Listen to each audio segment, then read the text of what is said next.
Hello all, this is Mr. Skiba. This is our first recorded lecture of the year. Today we're going to talk about Rome.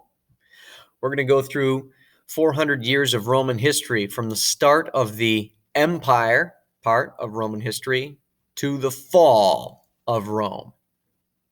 We're going to cover a lot of time in a short amount of time, so let's get started.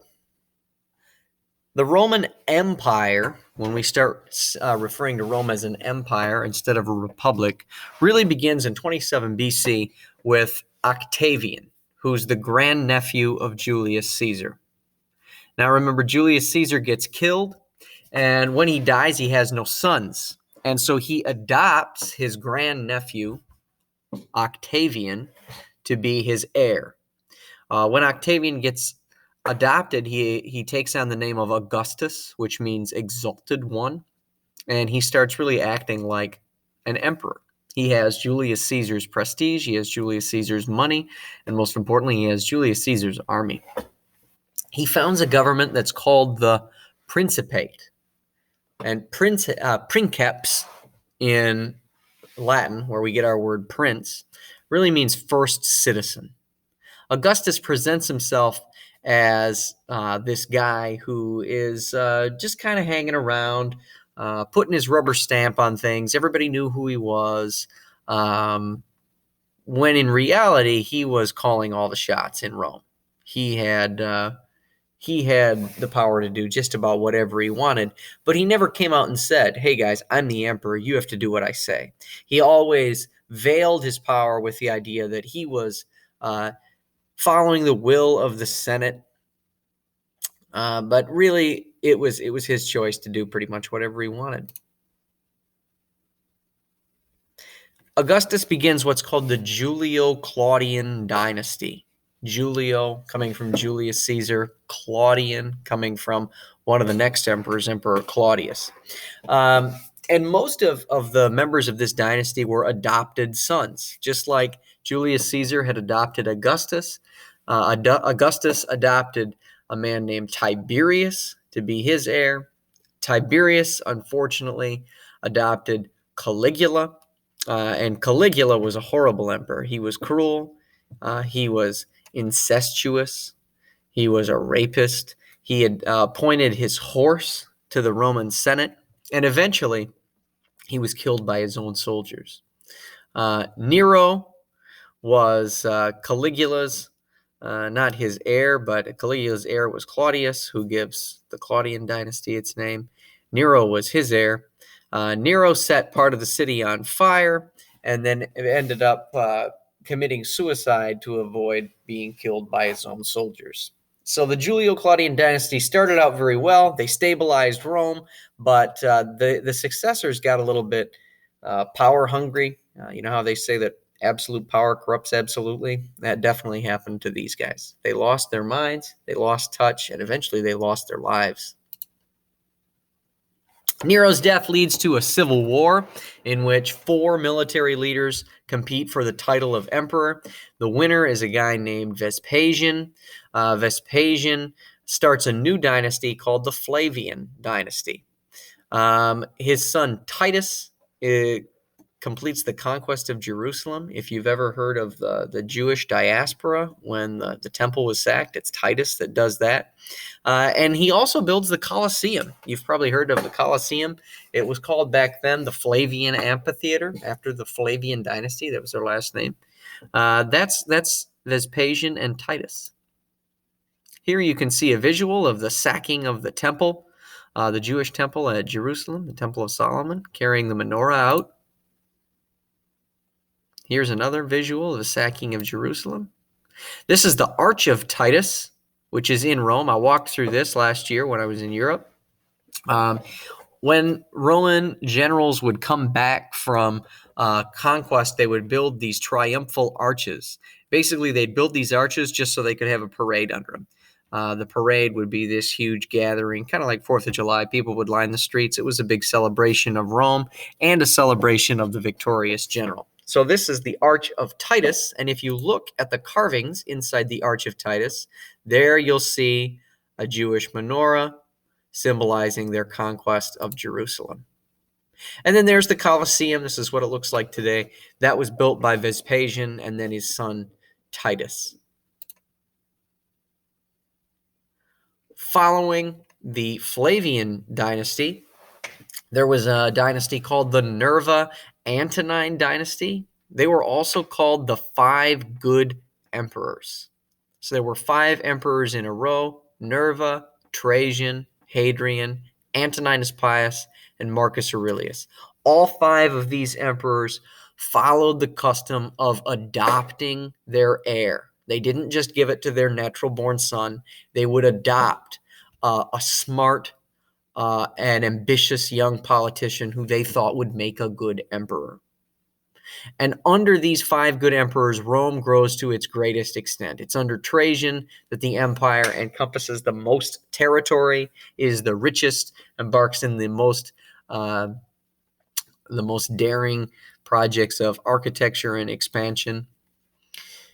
And they're good emperors not just because they're good conquerors, but also because that they were somewhat of philosophers. Marcus Aurelius wrote a book while he was emperor called Meditations, and it reflected his love of Stoic philosophy. If you've ever met anyone that's very soft-spoken, maybe they don't really get upset easily, that's called being Stoic. Marcus Aurelius, strangely enough, for all of his good philosophy, made the biggest mistake out of all 5 of these emperors.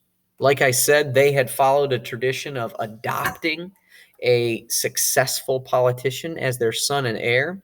Marcus Aurelius breaks that tradition, and he names his own son Commodus as his heir.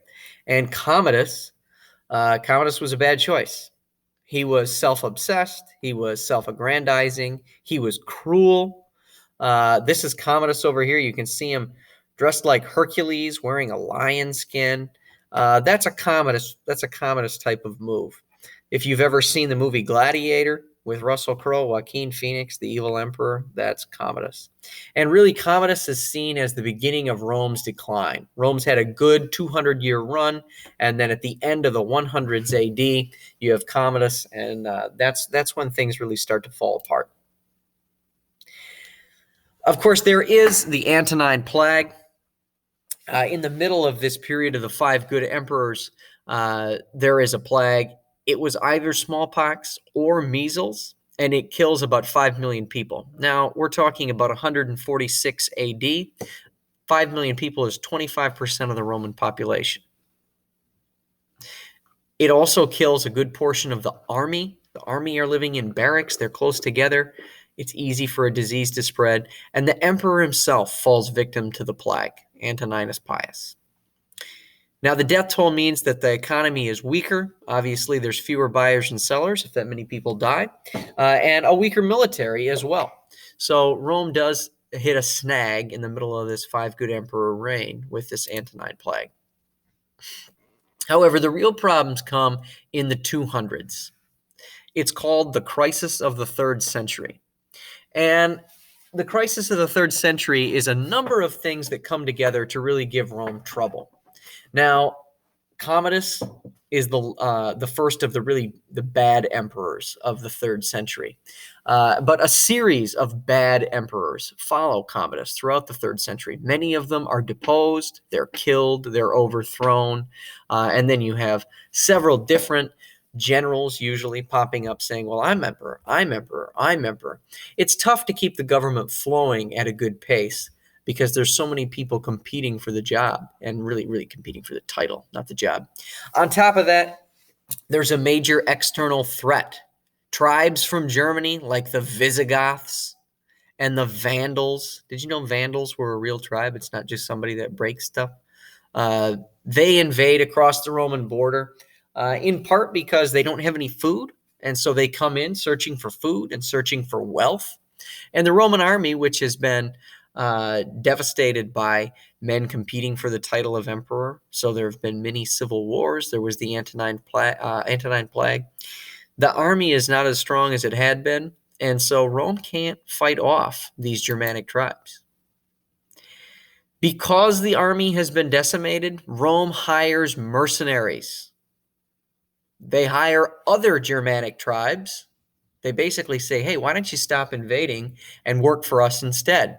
They do this because they want to increase the size of the military. They also want to turn these enemies into allies. Tribes that were invading, they say, oh, you want money? Well, we'll pay you to just fight. Now, the problem is mercenaries aren't loyal to Rome. They're loyal to the money, and they're loyal to their individual generals. The result of this is you have general after general after general trying to take over the role of emperor by force. During this crisis of the 3rd century, 41 people claimed the title of emperor. It's about a 50-year span, so that's you don't have a very long shelf life as an emperor during the 3rd century. This violence and instability further weakens trade in the Roman Empire. In order to pay for these mercenaries and to pay for military equipment, emperors have to raise taxes.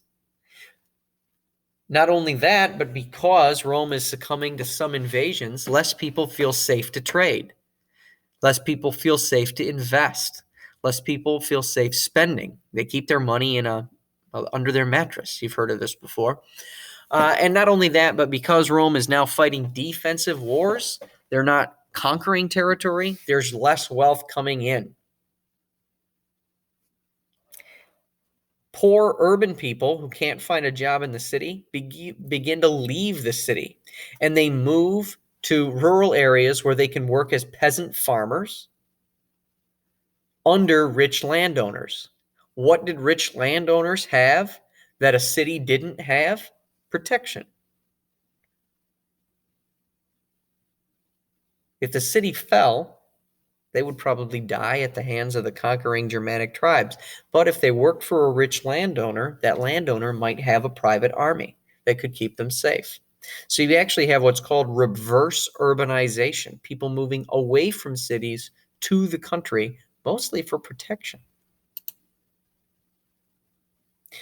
Now, there were a number of solutions to this crisis of the 3rd century, or I should say, attempted solutions. Emperors tried to mix lead into silver coins so that they could produce more coins. Now, this devalued the currency, and it resulted in inflation, which is a rise in prices. More was being charged for the same products. If bread was $1 yesterday, it might be $1.50 today. Two parts of the empire actually broke away from Rome. This green part up here was called the Gallic Empire in Gaul and Britannia. And then this yellow part down here was called the Palmyrene Empire in Syria and Egypt. Here you see a bigger version of the map. The real problem with this is that a lot of Rome's grain was grown down here in the Nile Delta in Egypt. So when this portion of the empire broke away, Rome didn't have enough bread. The man that tries to stabilize the problems in the 3rd century was a guy named Diocletian. Diocletian's plan was to divide the empire into 4 different parts. It was called the Tetrarchy. He sought to have 2 emperors in the east and 2 emperors in the west. And this system works for a little bit, but it doesn't really work for long, in part because every time someone would get a portion of the empire, they'd try to conquer the rest. Under Diocletian, you also see the most severe persecution of Christians. Christians were seen as this outside group that were causing dissension within the empire. And so often, as you see down here, they were fed to the lions.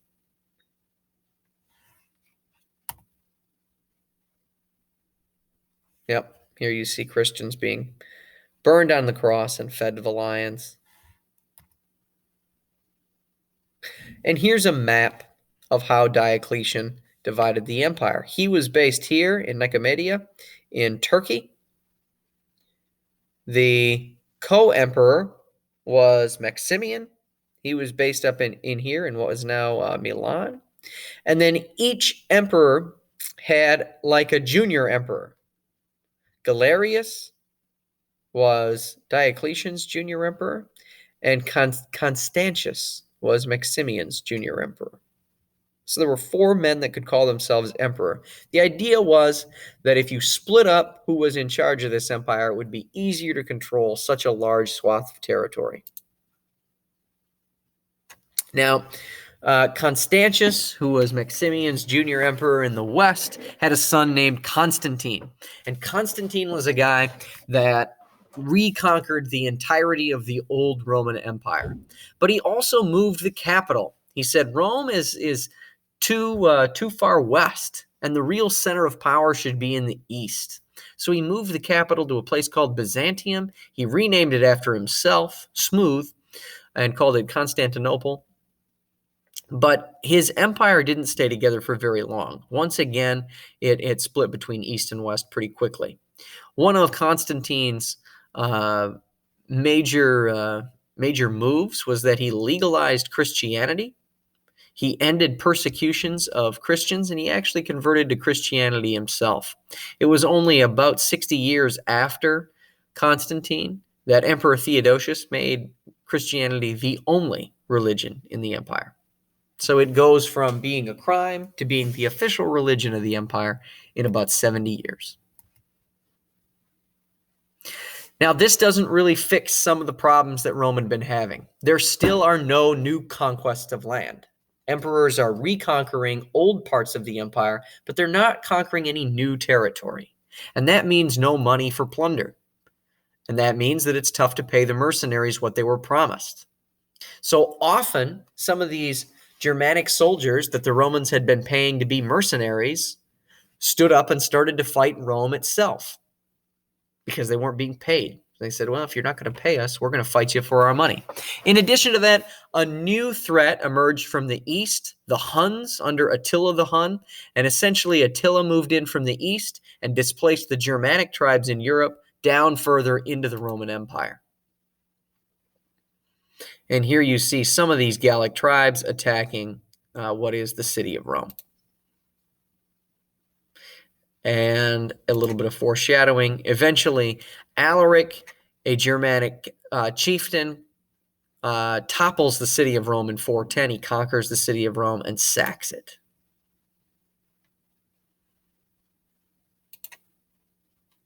Here you see the empire of Attila the Hun.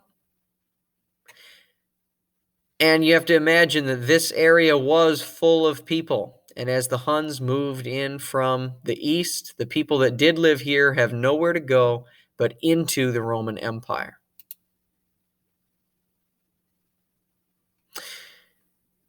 By the end of Rome's long and illustrious history, the army is mostly made up of Germanic mercenaries. And the emperors are essentially just puppets of these Germanic warlords. The very last emperor, whose name was Romulus Augustulus, gave up his crown to the Germanic warlord Odovacar. And Odovacar got to become king of Italy, and the last Roman emperor just abdicated and went away. Essentially, the empire was still there. It just wasn't being ruled by any Romans anymore. It was full of Germanic warriors instead. Now, after the fall, the West becomes divided into a number of different Germanic kingdoms. Most people, because of this reverse urbanization, have become farmers, and they live on these large agricultural estates that are protected by warlords. The only thing left is the church. The church is still based in Rome under the Pope, and it grows in its influence without an emperor there under the authority of the Pope. Now, the East, remember, Constantine had moved the capital to the East. The East is still prosperous, and the Eastern Roman Empire continues on for another 1,000 years, known as the Byzantine Empire. It maintains Roman culture, Roman traditions, it maintains Roman philosophy, Roman trade, but now we call it the Byzantine Empire. But Western Europe, that's divided. And this is what it looks like.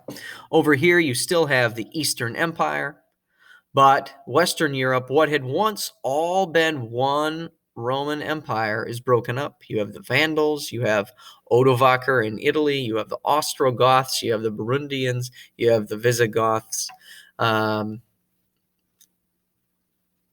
Europe is divided once again.